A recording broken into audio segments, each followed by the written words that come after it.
Política, com Rosiane Carvalho. 8h51, é hora da nossa coluna de política. A jornalista Rosiane Carvalho está mais uma vez conosco aqui nos estúdios da Band News Difusora FM. Rosiane, seja bem-vinda mais uma vez, bom dia para você. Oi, Rafael, bom dia para você, bom dia para os ouvintes e para as ouvintes da Band News Difusora. Antes de entrevista, que nós já anunciamos aqui, o nosso convidado também está no estúdio, você tem rapidamente um tema para falar com a gente sobre a BR-319, não é isso? Vamos lá então. Isso, BR-319, que é um assunto da pauta aqui de Manaus, do meio político, de todo mundo tem atenção para a BR-319, tem argumentos contras e tem argumentos favoráveis. Eu tenho certeza que o nosso entrevistado também tem as suas ponderações.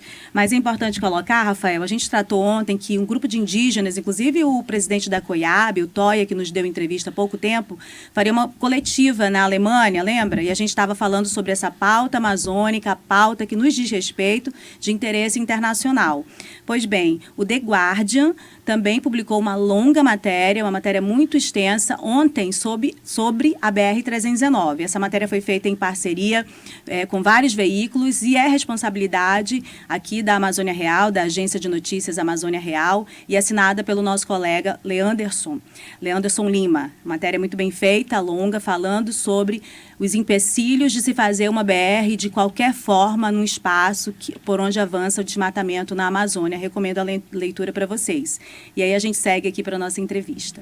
Muito bem, vamos lá então. Já apresento aqui o nosso entrevistado, a você que está nos acompanhando, é o deputado federal Sidney Leite, ele que faz parte do grupo de trabalho da reforma tributária na Câmara Federal, na Câmara dos Deputados em Brasília.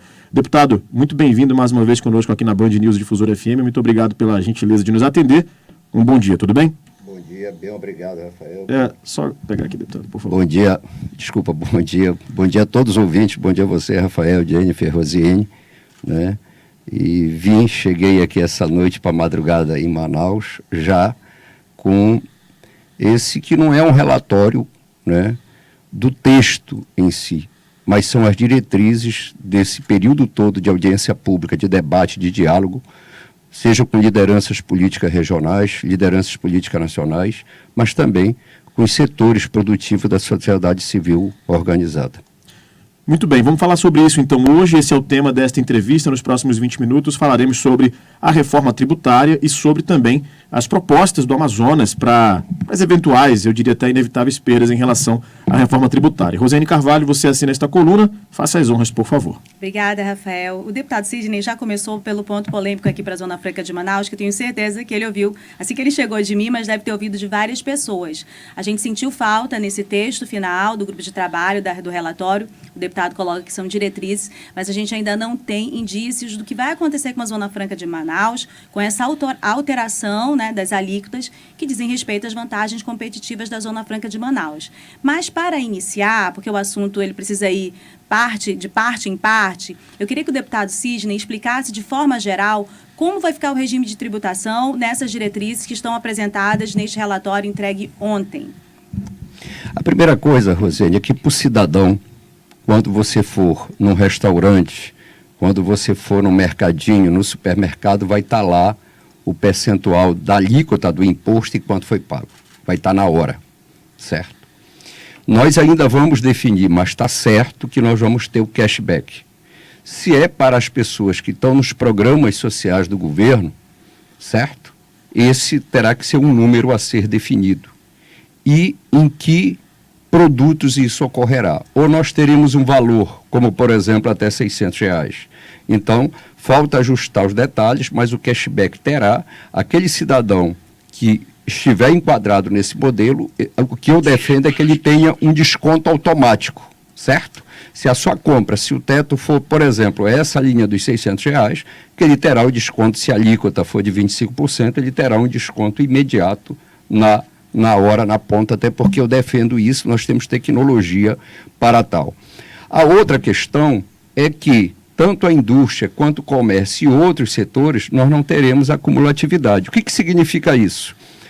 Vamos supor aqui que o Rafael está comercializando aqui essa garrafinha, certo? Todo o imposto da cadeia produtiva, quando chegar lá, que ele comprar enquanto comércio, ele vai abater. No momento que ele emitir a nota fiscal, qual vai ser o tributo? Vai ser o tributo da ponta. Por isso que é um tributo sobre o consumo. E quem vai pagar é o consumidor. Não terá mais aquela cadeia, porque hoje, em sã consciência, ninguém sabe quanto de imposto se paga no Brasil, né? Nós defendemos o modelo dual. O que significa isso? Que nós teremos lá a parte da receita que compete à União e os estados e municípios. E está lá no relatório que nós teremos lá um sistema, uma espécie de um conselho, de um fórum, certo? Que terá paridade de estados e municípios para que, mesmo com uma única legislação, ele não perca a autonomia da gestão tributária, certo?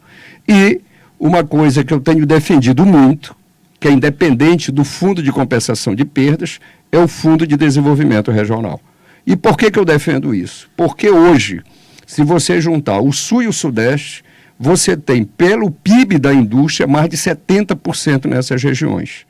E o instrumento que o Nordeste e o Norte tiveram para trazer investimentos dessas indústrias, dessa natureza, foi o incentivo fiscal, que com IVA não tem incentivo fiscal. Então, eu defendo isso e defendo o critério do Fundo de Participação dos Estados, que não privilegia, mas trata com igualdade as dificuldades, principalmente que o Norte e o Nordeste brasileiro têm. Aí, a Rosane disse assim, e no nosso caso, qual é a maior dificuldade que o senhor vê? O que eu vejo, e sinto inclusive a ausência do governo do Estado em dialogar conosco, é que a tributação passa a ser no destino. E com isso terá reflexo a receita do Estado do Amazonas. E a compensação não é a receita fruto da geração de emprego e renda, porque o nosso modelo é um modelo exportador, certo? E um exportador interno no Brasil, que esse é um outro desafio que nós temos. Então, eu vejo que esse é o grande gargalo que nós temos em relação a um ponto negativo para o Estado do Amazonas. Mas quero destacar aqui também, que eu defendi muito, né, uma tributação diferenciada para transporte público coletivo, urbano, né, seja ele metrô, trem, ônibus, como também aviação regional. Então, eu destaco esses pontos aqui do que está nesse relatório preliminar, né, que irá agora, a partir de 4 mãos dessas diretrizes do que foi colocado, a gente trabalhar nesse sentido. Eu corroboro com a deputada Tabata que nós precisamos ter nesse relatório o que significaria o seguinte: os segmentos econômicos que preconizam o baixo impacto na questão do carbono pudesse ter um tratamento diferenciado para melhor. E aqueles segmentos e atividades econômicas que contribuem para a poluição que tivesse também um tratamento diferenciado como uma coisa ruim. Eu entendo que nós não podemos, o Brasil está fora dessa perspectiva, um país que tem mais de 80% da sua matriz energética diferenciada, que isso é um diferencial no mundo todo, que tem uma floresta como a Amazônia, que tem aí os seus biomas espalhados país afora, não sinalizar nessa direção. Ou seja, uma valorização para empresas que têm iniciativas verdes, né? Porque você veja bem o seguinte, hoje nós estamos muito no caminho da tecnologia, né? Mas a demanda da internet, dos data centers, do big center, isso demanda muita energia. E quando a energia vem do carvão, do diesel, como acontece muito no nosso estado, e aí? Essas empresas também contribuem para a poluição. Então, é uma discussão muito mais profunda, mas entendo que nós, enquanto legisladores, não podemos abrir esse debate, essa discussão e se regulamentar posteriormente pelo Executivo, mas que a gente tenha essa sinalização dentro do debate da reforma tributária. Deputado Sidney, eu não tenho vergonha de dizer as partes que eu não entendi. Aí a gente vai voltar só para ficar um pouquinho mais claro, né? Então, de forma geral, inclusive eu queria começar daí, antes de colocar as minhas dúvidas. De forma geral, nós vamos ter uma rearrumação das alíquotas que hoje significam impostos que a gente paga, né? Então, o que importa aqui para o Estado do Amazonas, principalmente IPI e ICMS? Então, elas vão ser rearrumadas. Antigamente, anteriormente na PEC 45, se eu não me engano, a proposta é que fosse só o IVA, como acontece em vários países. Por esse relatório, a gente entendeu que vai ter 2 ou 3 siglas, não é isso? Você pode colocar isso para a gente com mais clareza? Isso aí nós vamos ajustar, porque veja bem o seguinte, hoje né? Com esse modelo, quem não estivesse fora do cashback, por exemplo, a cesta básica, ele pagaria o imposto completo. Então, seria aí uma alíquota intermediária, né? Alíquota zero. Vai dizer assim, mas a alíquota zero não paga imposto, mas tem um diferencial que é aquilo que eu falei do crédito, certo? Uma indústria, certo? Aqui em Manaus, que hoje goza desse incentivo por ser um polo... Começo, desculpa lhe interromper. A gente precisa primeiro entender como vai ficar os tributos, como é que eles vão ficar arrumados. Daqui a pouco a gente entra para a Zona Franca de Manaus. Não, em tese, o tributo é um só. Nós vamos ter uma legislação e um tributo. Só um IVA. Só um IVA. Não tem uma arrumação que vai ter os tributos federais e o outro para os estaduais? Não. É um tributo só. O que terá é uma margem que não é grande para uma diferença de 0,5%, 1%, para que o ente federado possa ditar ali e dizer, olha, aqui eu vou tratar um diferencial. Só que esse diferencial eu não posso tratar como é hoje, né? Não, eu vou dar aqui uma diferencial de alíquota para o setor de motocicleta, para os setores de bares e restaurantes, para o transporte coletivo, não. Se ele diminuir a alíquota, ele está diminuindo no geral. Se ele aumentar essa alíquota, mas a margem vai ser pequena. Um imposto só para todo mundo. Um imposto só para todos. Então, teremos, de fato, só o IVA, colocando todos os impostos ali no mesmo... Que o Aguinaldo preferiu botar IBS, o nome, mas é um IVA. Muito bem. E aí, a partir daí, a gente entra na forma como ele vai funcionar. Essa arrecadação, a proposta colocada no relatório, é que ela fique onde há o consumo. E aí é o nosso ponto crítico, porque nós não somos um Estado exatamente consumidor, né? Nós somos um Estado produtor. O que se produz aqui na Zona Franca... Exportador. Se consome, o consumo vai para outros estados. E aí é o ponto que o senhor coloca as outras propostas. Cashback, reforçar o fundo de participação dos estados, é isso? E quais são as outras? Essa questão específica da receita do Estado... certo? Nós precisamos encontrar uma alternativa. E nada melhor do que o próprio Estado trazer uma proposta para nós. Por quê? Porque os números, quem tem é o Estado. Nós não sabemos quanto o Estado teria de receita com essa mudança de tributação no destino e o que isso interfere. Porque também, Rosiane, veja bem uma coisa. E Rafael, Jennifer, você que me ouve nesse momento. Você pega, por exemplo, o combustível, né? A tarifa sobre o combustível. Isso é fruto da atividade econômica que o distrito proporciona, né? O consumo outro, que não é dos produtos do distrito industrial, mas de supermercados e de consumo de alimentos e de serviços, é fruto da atividade econômica que o distrito proporciona dentro da sua cadeia produtiva. E esses desenhos, esses nichos, só quem tem esses números de forma detalhada é o Estado. Nós não temos, porque nós não conseguimos acessar isso via portal de transparência. Por isso qual o período de funcionamento do grupo de trabalho?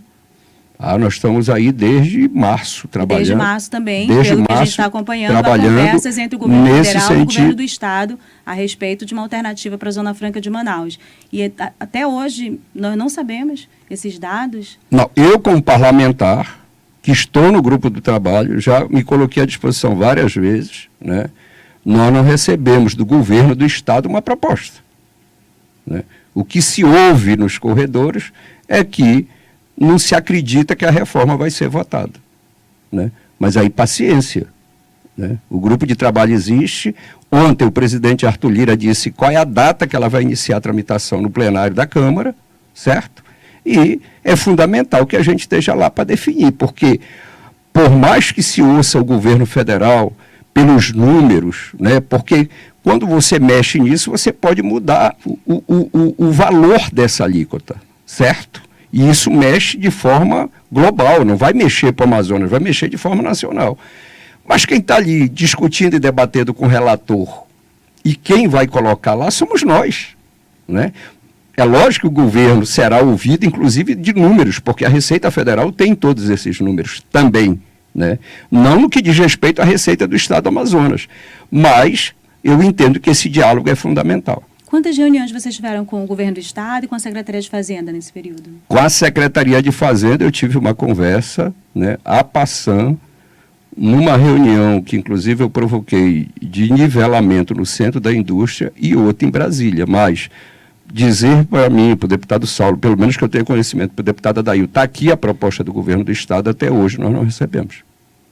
Bom, e aí eu queria entrar na sua avaliação sobre esse relatório. Eu li lá, acho que tem pelo menos 12 citações sobre a Zona Franca de Manaus, a indicação da sua fala, do deputado Saulo e também do deputado Adail Filho como um modelo econômico importante para o desenvolvimento da região e também para a preservação do bioma, né, da Amazônia, da importância da preservação da floresta no estado do Amazonas. O senhor acha que essas palavras, essas diretrizes, elas são suficientes para garantir tudo que se precisa para a Zona Franca de Manaus neste texto que ainda será elaborado?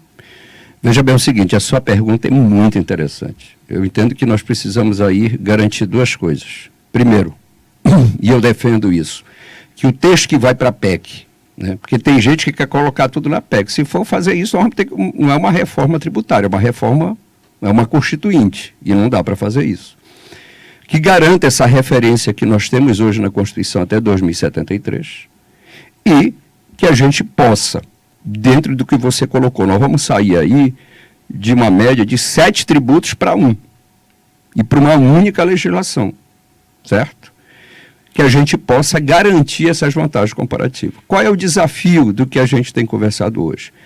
Muitos setores não haveria problema numa fórmula em que ele não pagaria o IVA, certo? Até porque, aquilo que eu estava colocando naquela hora, a não incidência do imposto quando ele importa o insumo, isso vai deixar de existir porque não haverá acumulatividade.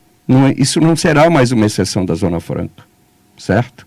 O comércio que comprar, ele vai poder abater aquele imposto. A indústria que comprar, ela vai poder abater aquele imposto daquele insumo.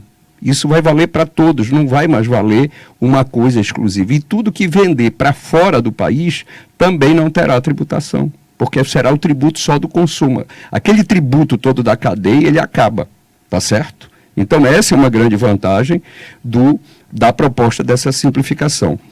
Mas o que que tem? Tem alguns setores que não pagam imposto e ainda tem crédito, certo? Eu entendo que este é o pulo do gato que a gente precisa buscar. E vou falar aqui com muita transparência, Rosane. Tem gente que defende uma exclusividade de manter o IPI. O que eu tenho colocado como preocupação? Qual é a nossa espada de damas em cima da nossa cabeça? Muda governo, sai governo, o humor é o IPI. Se nós vamos pular a maior fogueira da nossa história da reforma tributária, por que a gente não faz uma coisa para acabar com isso e dizer até 73 nós estamos garantidos? E ter a plenitude de viver um outro momento, certo? Eu entendo que nós temos técnicos, nós temos pessoas preparadas, tanto na Secretaria de Fazenda, quanto no setor produtivo, para a gente fazer isso. E aí, eu quero colocar um ponto que as pessoas, eu não vejo isso. E ontem eu conversei com 3 interlocutores e coloquei essa minha preocupação. Nós temos que ter um olhar não só do hoje. Coloquei isso ontem para o presidente do Centro das Indústrias, coloquei isso ontem por telefone para o superintendente da SUFRAM e coloquei isso para o ex-superintendente Tomar Nogueira, que me ligou. Sim. Nós precisamos garantir nesse substitutivo que a gente possa ter mecanismo de atração de novas empresas e novos segmentos. Por quê? Porque daqui a pouco uma geladeira será um bem de informática. Hoje um painel do carro é um computador. Certo? E essa mudança ela é muito rápida, ela é muito dinâmica. Se nós não tivermos essa garantia na lei, a gente aprova, garante o que está aí, mas terá uma sobrevida de 10, 12 anos. E isso não resolve para nós. Então, eu entendo que nós temos que ter a preocupação e a garantia de manter as atividades que hoje estão no polo, mas garantir nesse substitutivo que nós teremos essa abertura para trazer novos investimentos, inclusive de outros segmentos, fruto da biodiversidade, que essa é uma preocupação que a gente tem que ter, porque isso caminhará a passos longos e essa perspectiva que eu entendo. Deputado, eu vou continuar só para não perder o fio da meada, para se tentar. O senhor já foi bastante claro em relação aos problemas que são sempre relacionados aqui à Zona Franca de Manaus, a questão do IPI, muda governo, a gente volta a ter os mesmos riscos, e sobre a questão clara do que é produzido aqui, como isso vai se perdendo por serem produtos que já não estão mais, né, linkados com o que a tecnologia está colocando como atual. Mas qual é exatamente a especificidade da sua proposta em relação a superar essa vulnerabilidade, os riscos da Zona Franca em relação ao IPI? Aí é que eu entendo. Porque, veja bem o seguinte, qual é a conta que se faz? Né? Se você pegar o ICMS, o IPI, pegar outros tributos, isso talvez dê uma alíquota aí de 60%, 80%. Certo? Só que nós temos que traduzir isso, e eu acho que esse é o desafiador, porque uma coisa é olhar daqui para lá, outra coisa é olhar de lá para cá. A gente tem que olhar isso a partir do IVA, do IBS. E olhando dessa forma, se a tarifa for o que for, né, se for 25%, que for isso, de imposto, esses 25% vão representar os 100 dos 7 impostos. Eu estou falando de peso, certo? E tem que ver isso no resultado final, porque o que a gente precisa é garantir a competitividade. Vou citar aqui uma outra questão. Né? Esse subsídio, vamos chamar assim, esse incentivo fiscal, ele terá que ser bancado pelo governo federal. E isso terá que envolver não só orçamento, mas dinheiro.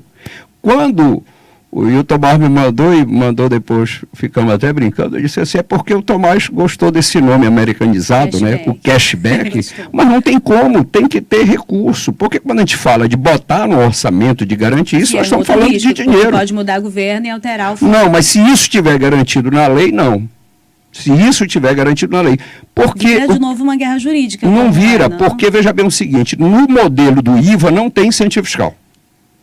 Certo? Nós teremos que ter um modelo diferenciado, porque a Zona Franca de Manaus, ela é algo incomum para o resto do mundo, porque você tem países que têm o IVA e tem Zona Franca, mas não como esse modelo de indução de desenvolvimento regional. Então ela tem esse diferencial. E é um modelo que deu certo.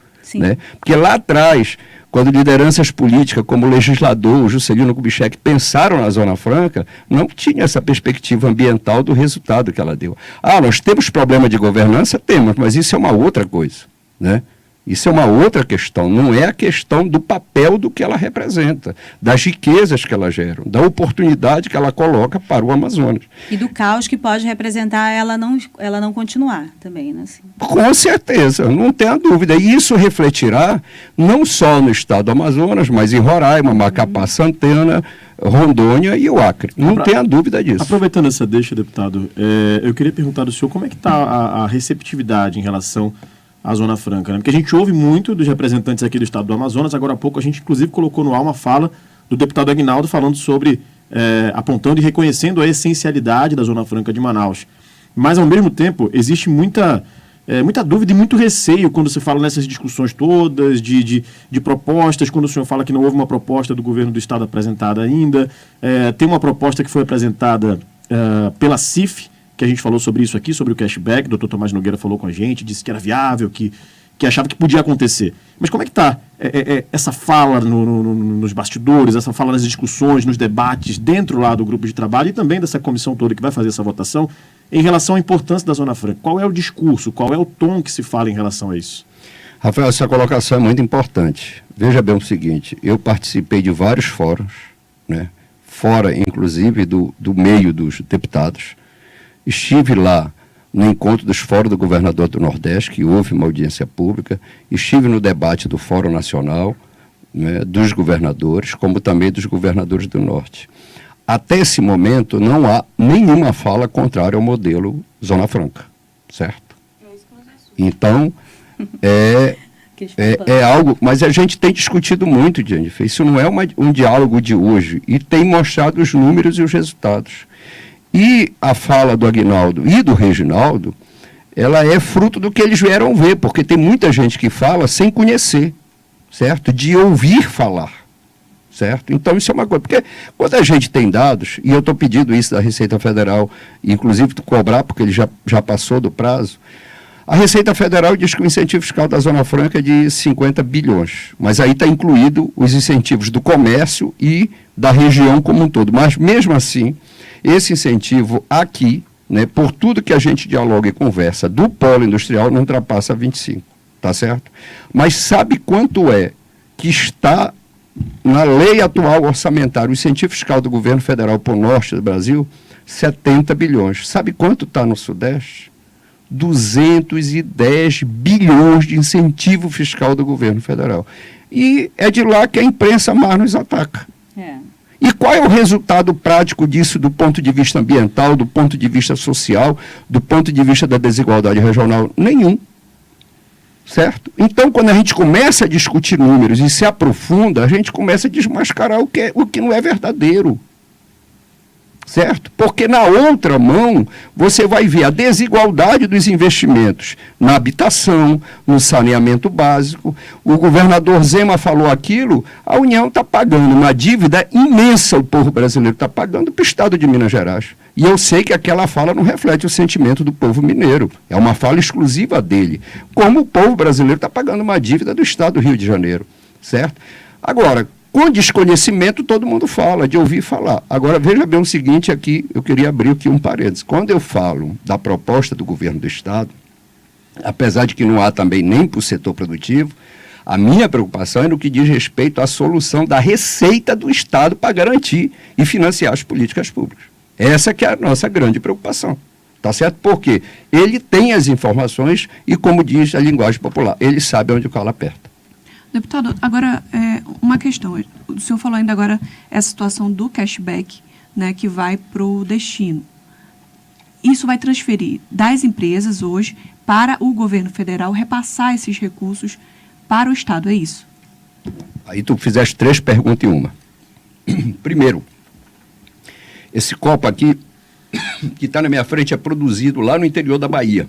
Certo. Certo? O imposto vai ser cobrado aonde ele for comprado. Ah, eu comprei ele lá em Itamaraty, então a pessoa que comprar vai pagar o imposto. Porque o imposto que vem nele, tanto a indústria quanto o comércio vão se creditar e não vai pagar imposto. O imposto que vai ter, se for 25% de imposto nesse copo, quem vai pagar é o consumidor que comprar. Isso é uma coisa. Cashback. Nós vamos definir quem terá direito ao cashback, qual serão os produtos ou o valor. Né? Porque tem gente que defende, não, bora botar um valor de R$600, que é o valor hoje base do Bolsa Família sem aquilo que nós aprovamos, certo? E quem terá quem está nos programas sociais. Legal. Se for listo, então, essa pessoa, e é isso que eu defendo, né? E o deputado Mauro Benevides do Ceará também defende isso, na hora que você for pagar a conta, teu CPF está lá cadastrado, tu vai ter um rebate, se a alíquota for de 25%, de 25%. Como é que funciona isso para as empresas? Não, a empresa, elas vai ter crédito, isso não tem nada a ver com a empresa, isso tem a ver com o cidadão. Certo. Porque o imposto é sobre consumo. Quem paga é o consumidor, certo? Só que hoje nós não sabemos quanto a gente paga. Verdade. Nem o comércio nem a indústria, porque é muito tributo e ele vai incidindo, certo? E ninguém sabe exatamente quanto paga. Hoje quem vai pagar somos nós, o consumidor, certo? Uhum. E eu queria aqui dizer o seguinte, passou meio a passão, e a reforma ela trata do consumo, não da propriedade da renda. Eu sou daqueles que defende que a gente devia começar pela propriedade e renda, porque mesmo assim é muito regressivo. Nós sinalizamos lá, né, e isso está no relatório, que é injusto que o cidadão que compra uma motocicleta com muita dificuldade, muitas vezes no consórcio, no parcelamento, tenha que pagar tributo e quem compra um jatinho não pague. Certo? Que o cara que vai lá com muita dificuldade hoje conseguir tentar comprar um carro de segunda, terceira mão, tenha que pagar imposto e o cara que compra um iate não paga. Certo? Então, isso está sinalizado nesse texto, que a gente aumentando a receita na renda e na tributação, que a gente possa diminuir a incidência de imposto no consumo. Porque mesmo assim, com cashback, quem paga imposto nesse país é o pobre e o trabalhador. Lembrando de que quem tem carteira assinada, mais de 70% ganha até 2 salários mínimos. Então é muito desigual isso. Não é justo que uma pessoa da periferia, uma pessoa que está desempregada, pague a mesma carga de imposto do que um bilionário, né?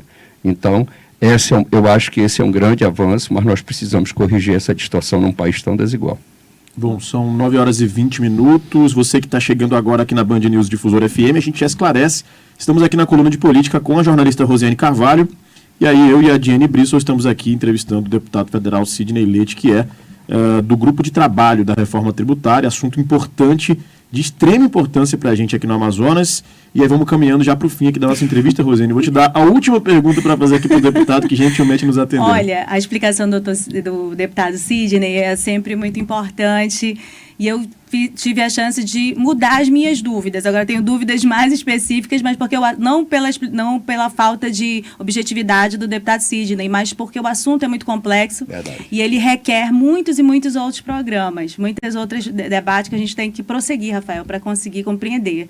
Quando terminar a entrevista, inclusive, vou já fazer mais perguntas para o deputado Sidney.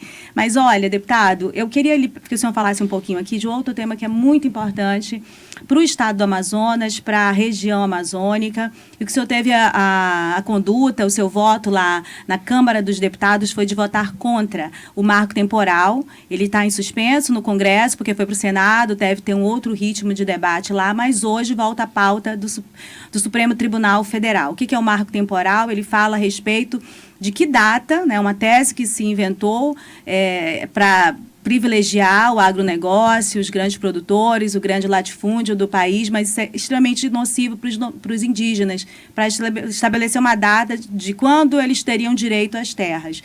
E eu queria que o senhor falasse um pouquinho a respeito desse seu voto, que foi contrário, desde o momento que se pautou a urgência, né? O senhor também foi contra a urgência desse debate lá na Câmara. Pois é, fui contra e sou contra. Primeiro, por dizer o seguinte: as populações indígenas, elas nos ocupam essas terras a partir da Constituição de 88, né? E nós sabemos, né, que não é o caso do nosso estado. Nós temos alguns casos agora pontual recente, mas nós temos país afora muito conflito, inclusive no estado vizinho do Pará, que é histórico, né? Não só com indígenas, mas também com homens e mulheres que trabalham da terra, né? Então esse é um problema histórico que nós temos aqui no nosso estado vizinho. Segundo, né, e aí é um tema que, se você me convidar, eu terei maior prazer em discutir, que é a questão não só da BR-319, mas o sul do Amazonas. Nós temos um vazio do Estado. Não é hoje, não é ontem. A FUNAI foi desmontada ao longo do tempo, certo? E houve aí uma lentidão da ação do poder público em reconhecer essas áreas. Então, essa população, que já é discriminada todos os dias, ela não pode ser punida pela ineficiência do Estado. Essa que é a grande realidade, certo? Então, veja bem o seguinte, vamos pegar o estado do Amazonas. Nós temos a maior população indígena do país. Quais são as políticas públicas que nós, enquanto governo do Estado, nós temos para as populações indígenas? Eu passei 8 anos como deputado estadual, lutamos pelo Conselho de Educação Indígena e até hoje esse conselho não tem voz efetiva para ser ouvido e essas políticas públicas serem adotadas. Conversei semana retrasada com o secretário nacional de saúde indígena. Eu digo, a saúde que nós estamos fazendo hoje é enxugando gelo. O que aconteceu em Roraima, infelizmente, acontece no meu estado. Não com aquelas imagens, mas nós temos índio passando fome, subnutrido, sem direito à água potável, nós não temos unidade básica de saúde. Por isso a minha luta, Rosiane, inclusive, não mudando de assunto, garantir prioridade nos mais médicos povos indígenas, para as populações ribeirinhas, e a telemedicina, porque senão, se ele precisar de um especialista, sabe quanto que ele vai ter? Nunca. Então, não dá para simplesmente, por uma questão de atividade econômica, dizer o seguinte: quem estava aqui, agora tu não tem mais direito, tu está fora, esse país já discrimina demais e nós temos que garantir o direito dos povos originários. E a minha luta será nessa direção, não só no que diz respeito ao reconhecimento da terra, porque uma coisa é importante, para quem não é indígena, a terra ela tem um valor econômico. Para o indígena, ela não tem um valor econômico, ela tem um valor de vida. É a vida dele, é o extrativismo, né? Há toda uma cultura permeada nisso. E aí, eu, como democrata por convicção, entendo o seguinte: o meu direito vai até onde inicia o direito do outro. Eu não posso defender uma democracia quando eu não reconheço o direito das populações tradicionais e dos povos indígenas. Muito bem, nós entrevistamos aqui então o deputado federal Sidney Leite. Agradeço demais a sua participação conosco, deputado, a gentileza de nos atender aqui na Band News Difusora. Essa entrevista vai estar disponível logo mais no nosso site bandnewsdifusora.com.br e também no nosso canal no YouTube, Band News Difusora, além das nossas redes sociais, para você ouvir, rever a hora que quiser e também compartilhar em seus grupos. Rosiane Carvalho, muito obrigado também. Mais uma coluna, agradeço a todos aqui pela participação. Obrigado, deputado.